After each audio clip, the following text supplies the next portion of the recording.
Gentlemen?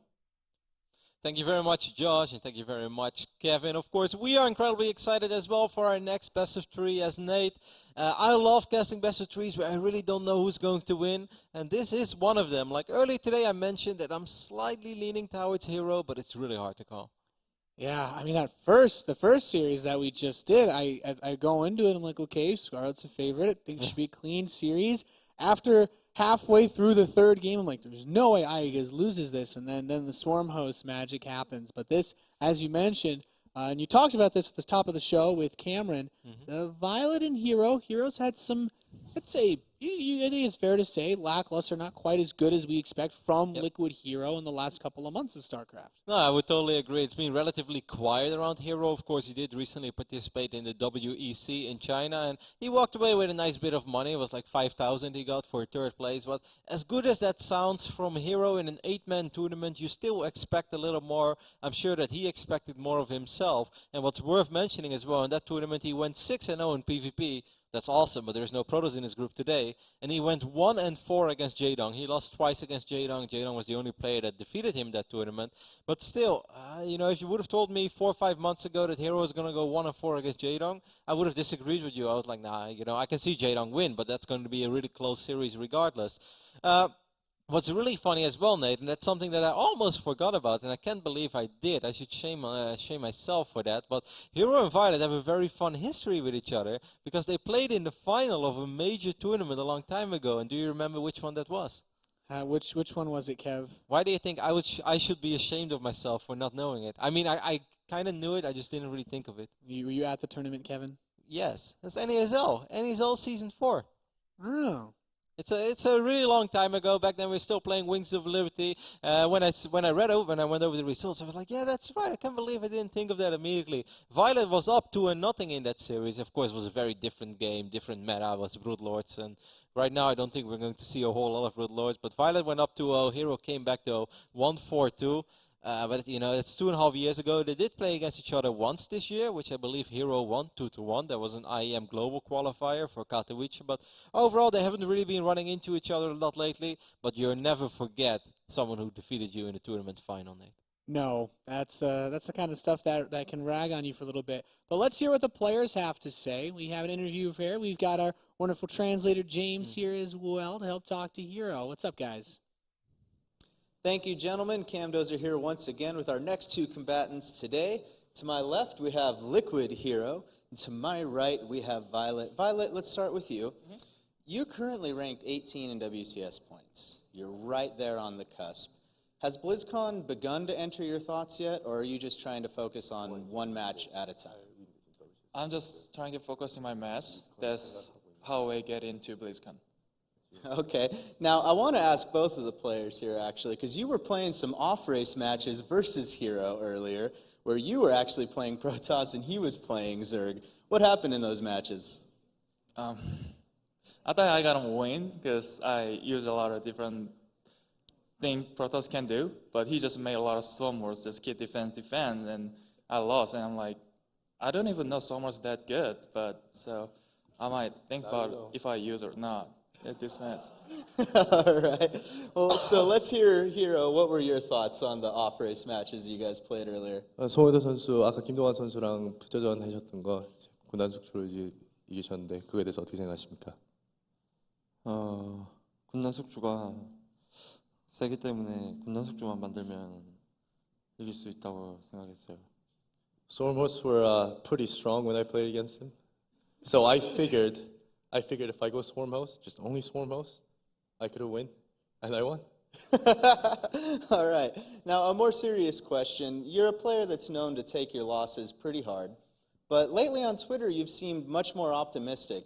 How's your mental, health going into today right now? 원래 이제 송혜도 선수 살짝 좀 부정적인 트위터 멘션을 많이 날리고 하셨는데 요새 슬슬 좀 긍정의 아이콘이 되어가고 있다. 이번 대회 지금 이제 대회 경기 임하시면서 뭐 기분이 어떠신지 마인드 한번 들어볼게요. 네, 부정적인 그런 말을 좀 많이 하고 생각도 많이 하는 그런 편이었는데 그 하나도 도움이 안 된다는 거를 좀 많이 깨달으면서 긍정적으로 생각을 많이 하려고 항상 노력하고 책도 열심히 읽고 그냥 도움되더라고요. I've been a bit notorious for leaving some pessimistic comments every now and then on Twitter for the losses, and after a while this year, I began to think that it's actually no use. It does no good for me or for the fans. So I decided to be a bit more optimistic this year, and I think I'm walking the right path. And also, recently, I've been reading a lot of books. How does that help? I don't know. I just does. All right. Do you have any words for Violet before your match? 경기 시작하기 전에 김동완 선수한테 한마디 각오 한번 하고 갈게요. 그냥 네 열심히 해서 재밌는 게임 했으면 좋겠고 제가 16강에 오랜만에 WCS에 올라와서 되게 긴장도 많이 되고 그렇기 때문에 좀 살살 좀 네, 부탁한다고. I hope we can play our bestest game possible. Yes, I use bestest. And I haven't been here lately in WCS Premier events around the 16 and above this year, so I'm very nervous. So I hope that Violet, who's a little more veteran, at least in this year of WCS, that you go easy on me. Oh, Violet, how would you respond to that? Good luck. All right, we're going to get the map veto process sorted out right here. For now, let's check back in with our casters at the desk. Oh man, I love it. A little bit of Kaepernick action over was there great. from Violet. That was Man, great. those were three really handsome Koreans, Nate. Especially James with his new haircut and stuff. Like, I wish I could unbutton one because I'm getting hot in here. Yeesh, man. Handsome folks. Yeah, well, I have to say, out of all the questions there, the most interesting point, at least for the series moving forward, I want to know if we're going to see Swarm hosts.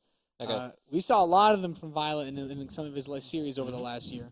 What I'm really interested in, and in general, like obviously map videos are important and you always pay attention to it, and then you have 3 maps and you go for it, but there is one map on which Violet really stands out for me in this matchup, and I think that you would agree with me. I think Violet is very good on Overgrowth. That's just me personally, and I'm very curious to see if that map will be vetoed or not. I don't think that Violet is going to veto it, that's for sure, but HerO might. We'll see. Yeah, I think for Protoss versus Zerg, you want, as a player that maybe sometimes breaks out the Swarm host, you want the maps with easier to control lanes, narrow choke points, basically less space for your opponent to run around and dodge your Swarm host. And Overgrowth is great for that. We're seeing some of the largest, I guess, more wide open maps getting picked off. I think he's going to leave it, actually. I don't think he's going to veto it. We'll see. Deathwing and Foxtrot Labs are going to be the 2 vetoes for Violet, and I think that HerO probably vetoes Merry-Go-Round. That's what I'm expecting, yeah, and he will do that. And I think that Violet is quite okay with this. This is a map that I think Violet is good on King Sejong as well. We've seen a lot of good games from him. We know that he's a Zerg that switches it up a lot. Every now and then, you know, he's a passive foremost player, but he can also be just straight up Roach-Ling aggression or even Ling Hydra. And every now and then he makes a few Roaches, he sells it as aggression, and then he transitions into Mutalisk. I think it's going to be a very fun series, like Cameron mentioned in his pre-game interview. A very big series for both these players as well. A quarterfinal appearance won't guarantee that slot into BlizzCon. A semifinals appearance would. So making it through today is very important for both of them.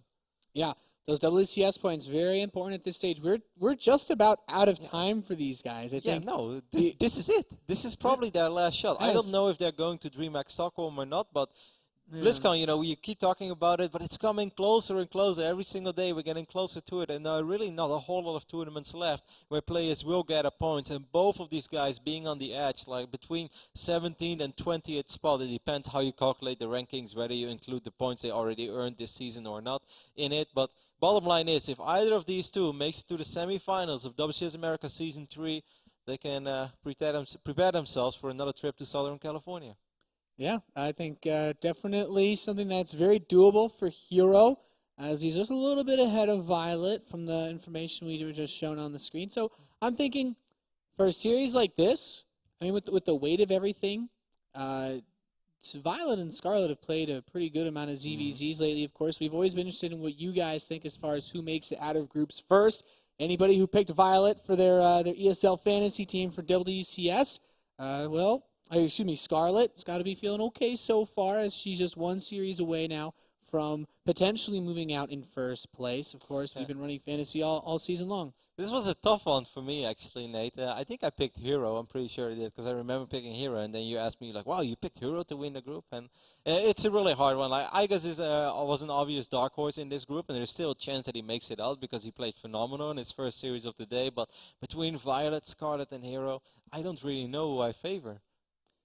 Yeah, it's so tough because the matchups that these players have had. Like I said, we've seen Scarlet and viOlet play a lot, but also HerO has been playing. And we've seen in a lot of these tournaments, like we said, nothing really crazy impressive has popped out. But some of the players that he's lost to, I wouldn't put too far away from the skill level of Scarlet or viOlet. You have players like Kane in the Destiny 1 tournament, which was not much more than a month or two ago.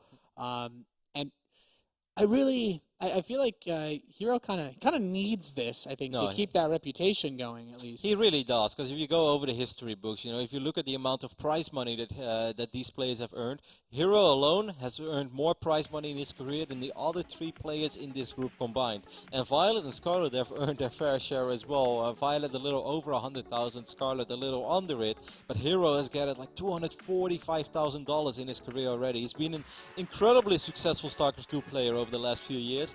But it has been a while. And the top 3 finish at WEC recently, I don't think it was a win for him. In all honesty, knowing HerO, I think he was relatively disappointed with that performance. He went 6-0 in PvPs, like we said. That's awesome, but against Zerg, it was just not connecting. And that's not the only time recently that it wasn't coming together against Zerg. He also lost against players like Curious, like Sleep in the MSI Beat It tournament, even against Pingwing.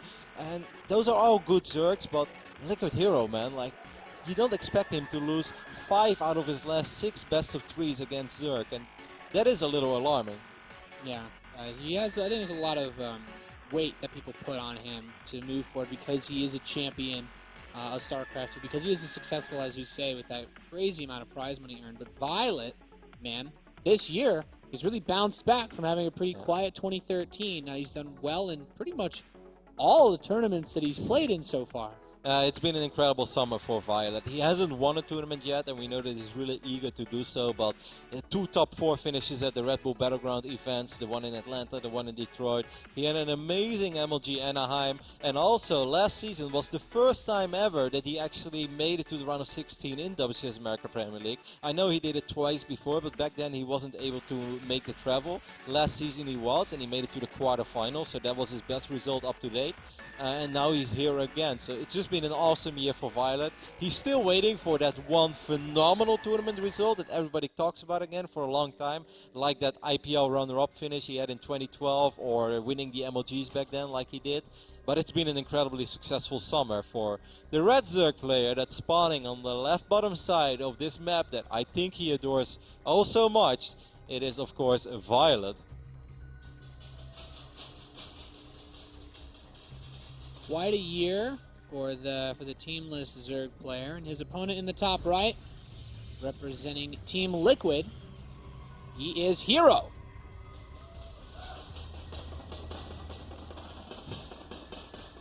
It's really hard to imagine it. This is the first time in WCS America 2014 that HerO has made it to the round of 16. That just sounds so surreal to me.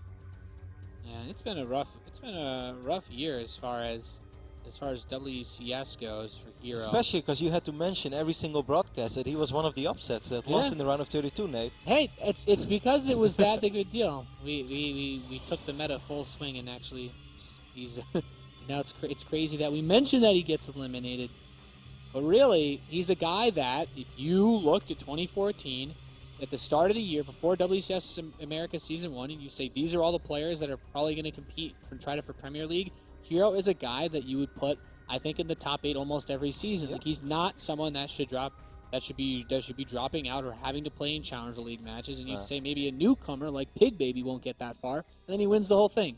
In the start of the year, if you ask me how well will HerO do in any of the 3 seasons, I would say that he would at least make it to the finals once. You know, in 3 seasons, he is good enough. And of course, let's not forget, HerO won WCS America 2013, Season 1. It feels like ages ago. Back then, he won in New York against Revival. But he's had a little bit of a love-hate relationship with WCS America. He was amazing in Season 1. He's faking the cannon rush over here, by the way. There's no need to go crazy. viOlet has 2 drones. He has nothing to worry about. HerO's going to go even a little further with this fake, but he still doesn't have a forge, so we don't have to go crazy over this yet. But it's bizarre to think that a player can win Season 1, drop out in the round of 32 in Season 2, then make a quarter-final appearance in Season 3. Okay, that sounds good. And then the new year starts and he just doesn't make it to the round of 16 until the final season. That's a timeline that just doesn't really make a whole lot of sense. Yeah, it's a bit unusual for a player of his skill level. Man, these drones have really just been like, they came down here like, is there a cannon? It's like, no? Okay. Just a pylon here. It's a little bit unfortunate for viOlet there that he loses a little bit of mining time, but I don't think we have to make too big of a deal of it. HerO invests 100 minerals as well. He sent that scouting probe out relatively early, so there was one probe that wasn't mining either. Overall, I think this is looking very standard. I do wonder how viOlet is going to play this game. You know, in the mid stages, I'm expecting him to perhaps skip the Roach one and go straight up to Hydralisk. That is something that he has done in the past. Sometimes he plays Roach Hydra over here as well. But I know when things get desperate, when things get dicey for viOlet, he loves his Swarm most. And I think he's one of the best Swarm most players on Overgrowth. I've seen so... Ooh, that's a quick Roach one, eh? That's a very, very quick Roach one. viOlet, we've known him to be a bit tricky at times. He's got a nice bit of gas. Did not get Zergling speed, though. Do you think just a straight Roach shove is going to do anything without a lot of Zergling support? Yeah, didn't he do that against Puck in one of his games a while ago? I think it was no, it was Xian who did that on Heavy Rain against Puck. That was in WCS America Season 1, 2014. I think this could work out really good, because look at HerO's build. It's a greedy build. He doesn't have anything yet other than a Zealot. He does not have the Mothership Core yet, so he won't have a crazy amount of energy on it. I think this Roach shove is going to be extremely good. HerO will most likely open up with an Oracle. The Oracle won't be all that useful. There are 2 very brave queens making their way across the map as well. Slow and steady wins the race. This is a build, Nate, that I have died against multiple times. It's just one of those games. It's a Phoenix opening. That's a little bit... I actually don't think it makes a lot of difference. The big problem for HerO is he has no DPS at home. He needs to get a Void Ray out, but this target is going to be extremely exposed. I am really, really worried for HerO here. This is a build that I've died to in the past, and I'm not sure how you're supposed to stop it if you play this greedy as a Protoss. Yeah, I mean, he has nothing really to defend. Phoenix are not going to cut it against Roaches. Phoenix are terrible against Roaches, Nate.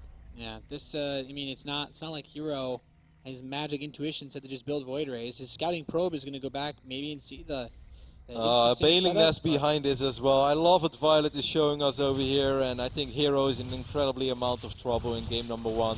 He doesn't have anything that's good. He's going to Chrono Boost out another Phoenix. I don't really understand the logic behind that. It won't make the difference. He still doesn't have a Mothership Core. He's just going to evacuate the low ground. I don't disagree with that decision, but needless to say, it's a very, very, very expensive one. Yeah, now he only has 2 Phoenix.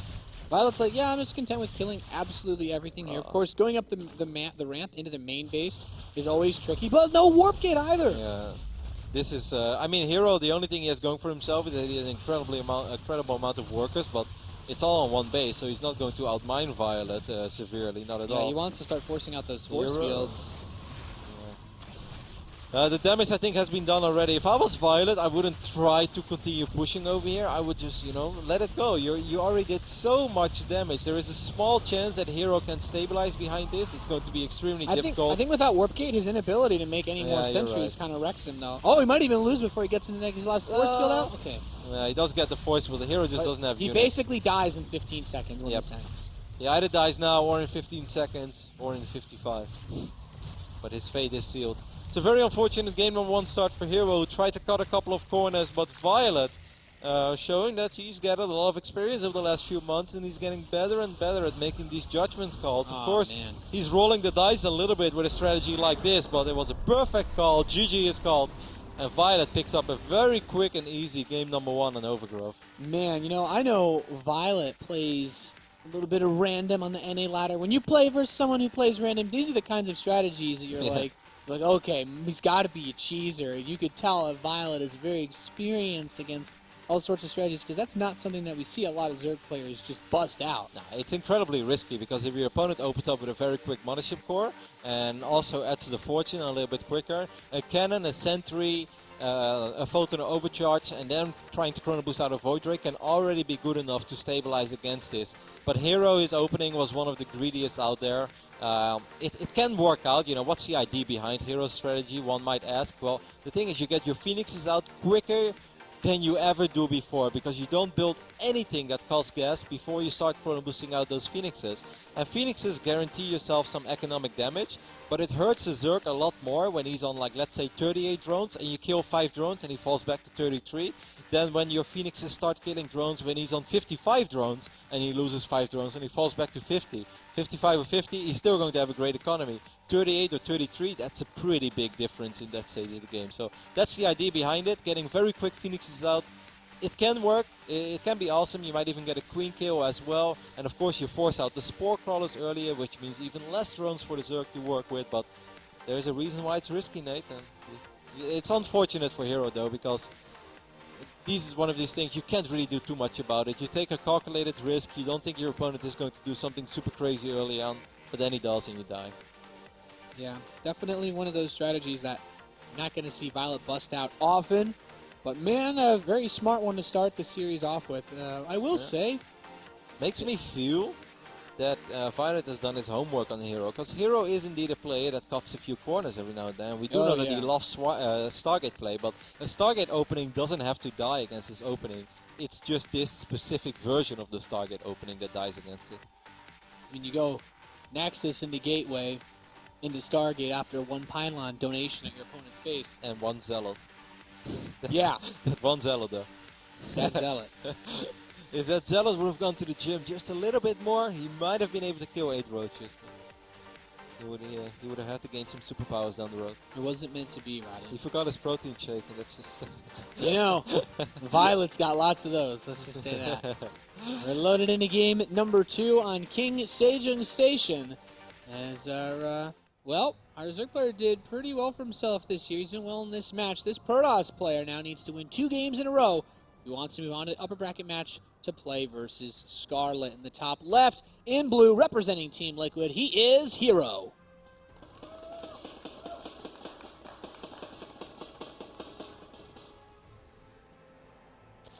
And over here on the right bottom side of the map, we have our red Zerg player, who's currently leading 1-0 in his first best of 3 of the day.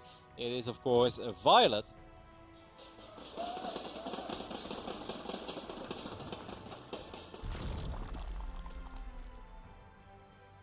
Yeah, viOlet's, we had a lot of top 4 finishes this year. HerO, as you said, just came third, I believe, at WEC. HerO had a second place finish at the DreamHack Summer this year, losing to his teammate Tasia.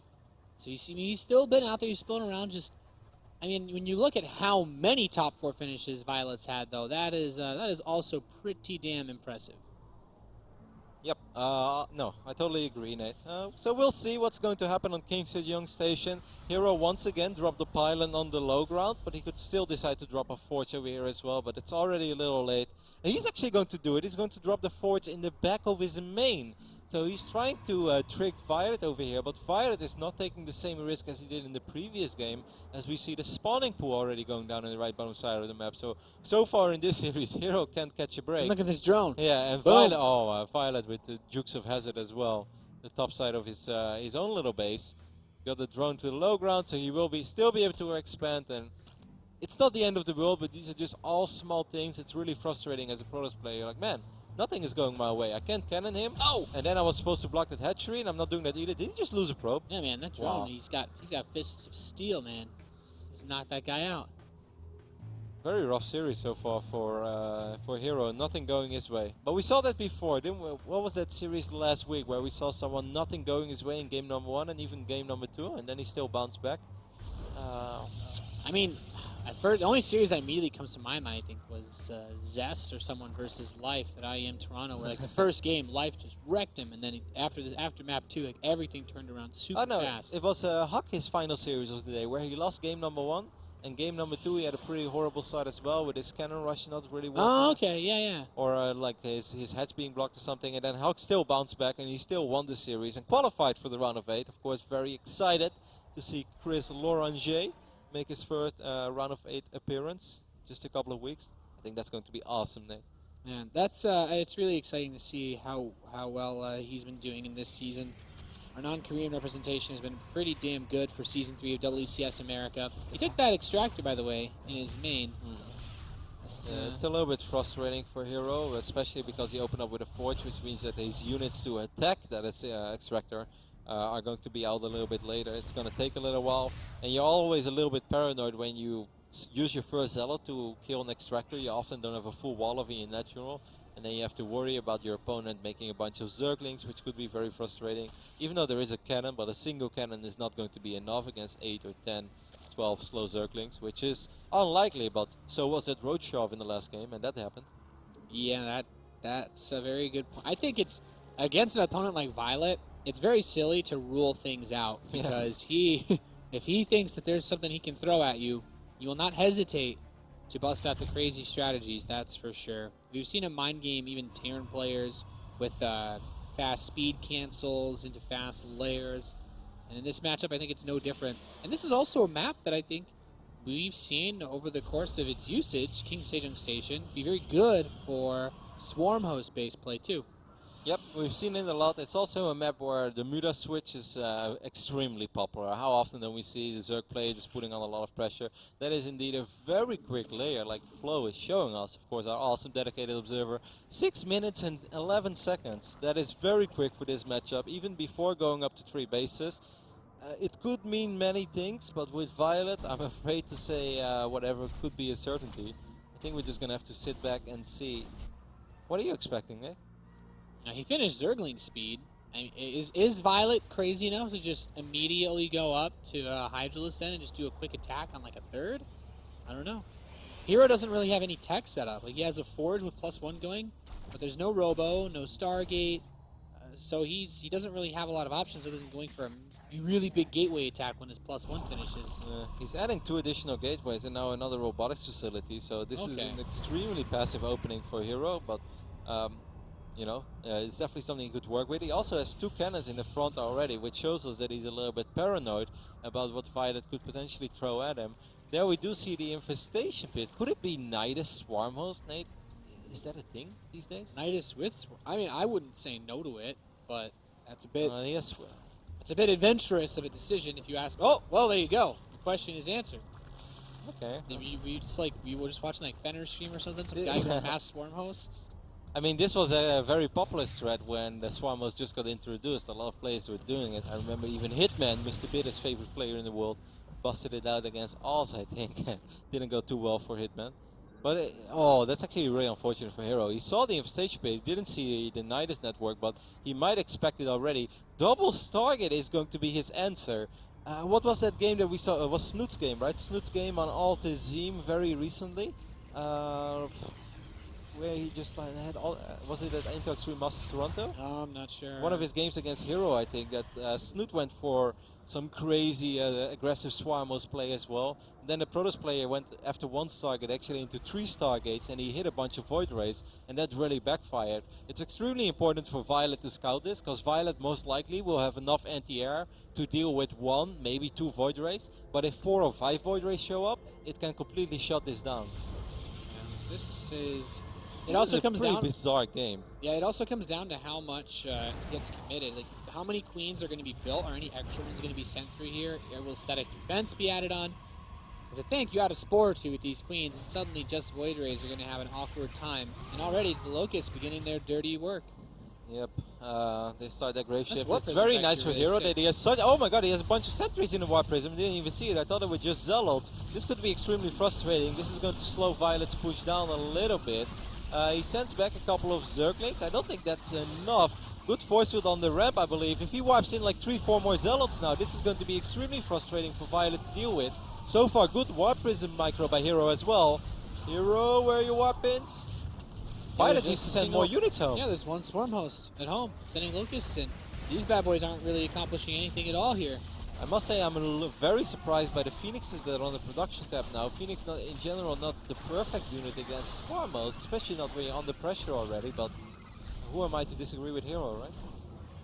Yeah, well, this is such an uncomfortable situation, I feel, for both players, right? You have Swarmos on your front door. You're starting a Colossus, which I do really like, because the Swarmos count hasn't reached, like... Observer. Oh. It's really unfortunate, because you need to keep those alive. He does have another one right next to his Summoner, of course. So. viOlet actually repositioning his Spore Crawler right now, close to HerO's base. Is he going to kill the second Observer as well? Yes, he is. This is really frustrating, because you need your robotics facility to produce Colossus, and now he has to interrupt Colossus production again in the near future, and he has to start building Observers again, otherwise he can never kill the Swarmos. It's quite sloppy play by HerO, losing 2 Observers like that. Yeah, this is a situation where I feel the third base position for HerO is still nice, though. He still has a really good economy. You know what he also really needs? He needs to already start another robotics facility. Sorry to interrupt you there, Nate, but this robotics facility is going to die. That's just a matter of time. And you cannot just wait with building another robo until your first one dies. He should have already had one in production. It should have already been close to finishing up. It's a little bit unfortunate. These Phoenixes are going to wreak havoc on the other side of the map, but... is HerO... I don't know, Nate. I'm really confused. This isn't a type of game we see terribly often. Transfuse is good so far. Okay, so some of these queens are going to die now. These Zerglings trying to escape. And picking off queens one by one is not bad. Extra gateways will be added on.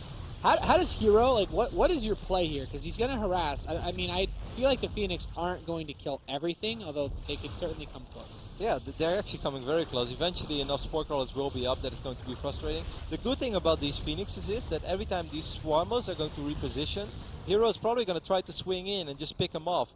First, I kind of questioned the Phoenix decision, but in a low eco game like this, it actually makes a little bit of sense. Like if viOlet would have been on 4.5, 5 bases, would have been banking a crazy amount of minerals, I think the Phoenixes would have been a terrible decision. But in a low eco game like this, viOlet barely being on 2 bases and being completely unaware of this third base of HerO, this might actually make sense because there is. Was he able to squeeze out any Void Rays? He has no, not yet. Okay, so no Void Rays being built. I feel like that's makes it really difficult to actually pick off these Swarmos. Phoenixes are not bad. I mean, these Swarmos are very immobile, and the Phoenixes are, you know, the complete opposite, extremely mobile. Yeah, more spores are being built, and eventually he's going to get enough spores to just keep these Phoenix, to keep all these bubbles. Look at where HerO's building his other gates, too, in the bottom left. He's, like, anticipating some sort of base race eventually. I think he can actually do this, because viOlet is just sitting on 37 probes. Of course, HerO is going to lose his Nexus now as well, so now HerO is basically down to 1 mining base, but that is a base that viOlet is still not aware of. He will be soon. viOlet is also losing a lot of drone zone, his own natural. These Phoenix is now serving the purpose of a Mutalisk. And we are 15 minutes into the game, and it's 32 workers against 28, Nick. Well, this is a weird one, Roddy. The Robo Bay is going to be killed, so even though there's another... Oh, I can make sure you kill that eventually. But without that, this new robotics facility is still going to be a really long time before there's Colossi on the map, let alone Colossi with range. And the creep tumors are also going in the wrong direction in the main base of HerO, while we're keeping a close eye on these sentries and Zealot. Not sure I really dig this move, because it seems like there are enough locusts for now. Instead, HerO is going to try his luck in the main base. There are not too many units in the main, so this might work out if he gets 6-7 Zealots in. He's going to bring in the Phoenix as well. This is a very scrappy engagement. The Phoenixes will fly in, pick off a queen, but all of the sentries are dying as well. I felt this was good old HerO trying to get things a little too complicated. Yeah, oh, nice pickup so far, keeping these Swarmhosts from burrowing. Very important. Yeah. The Spore Crawler just doesn't kill the Phoenix fast enough.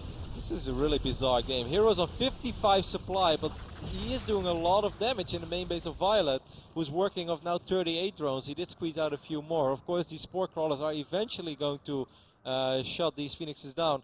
Finally, viOlet is going to see this one base by HerO, and he's most likely going to reposition his Swarmos 3 almost oracles. immediately. 3 oracles on the way. I'm very confused by that too, but... You think you just envision and then just pick all of them up? I don't know. Yeah, but why do you need 3? Maybe he likes it. That is his favorite number. I don't think that's good reasoning. I mean, for a second there, I was starting to have the feeling that HerO was able to make something work, but now I feel that he's just losing too much. viOlet is getting a lot of time to stabilize. If viOlet gets that third hatchery up in the bottom side of the map, that would be fantastic. But HerO is shutting that one down with a bunch of zealots. This is a really good pickoff because, you know, 17 minutes in a game, that means that viOlet will most likely mine out his main base in just a minute or two. Are these oracles just going to fly in and try to kill drones? It doesn't really work like that. Like, I don't know. Oracles are a little bit clumsy, and if you fly 3 in, then they just start arguing over who gets the kill on the whatever drone, and in the end they start focusing a spore crawl and they all die. Yeah, not fun. Not fun. At least my oracles do. Well, I tell you what, I normally don't go for the 3 oracle transition at 18 minutes when I'm on one base on the left side of the map. So now he's building Void Rays again. He did squeeze out an observer at some point, so we could try to see him eventually crack this this nut that is all these spore crawlers on the swarm host. I think there are just too many spore crawlers close to the swarm host to make this work. There are 7 spore crawlers over here. I don't know how many Void Rays you need to somehow be able to kill these swarm host or these spore crawlers, but I know it's a lot.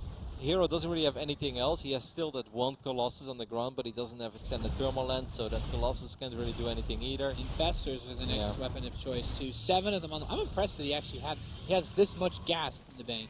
viOlet is slowly but steady just securing his win. Yeah, and this is another expansion attempt from HerO. Gonna get shut down. Okay, this Void Ray can barely tap that Nidus. Nice. Yeah, but now there are 3-4 queens out as well. There are so many spore crawlers they can easily reposition. Liquid's HerO is just in a world of trouble. Things went from bad to worse. The Phoenix transition was a very risky one. First I didn't like it, then I could kind of see where he wanted to go with it, but I think he made things overly complicated for himself in a certain phase in the game. He ends up losing a bunch of these probes as well against a few of these Zerglings, and HerO now with just 16 probes left and no mining bases anymore. I kind of feel that the writing is on the wall. Yep, this Nexus is it. This is his last vestige as all the Phoenix get fungled and the Queens just going to town as these Void Rays step up, but there's just too much here. viOlet takes a 2-0 over Liquid's HerO. Very impressive after, well, I guess 2 pretty nuts games. Yeah, a pretty convincing victory, despite the facts indeed, and despite the fact that these games were indeed a little bit crazy, but in the end viOlet did look solid, and maybe in game number 2 there was a small moment where you're like, oh, viOlet might be falling apart over here. I felt one of the key moments in this game was when HerO tried to elevate those units into the main base, and he had those Phoenixes as well. There were just 1 or 2 Spore Crawlers over there, 1 or 2 Queens, and 2 Swarmos.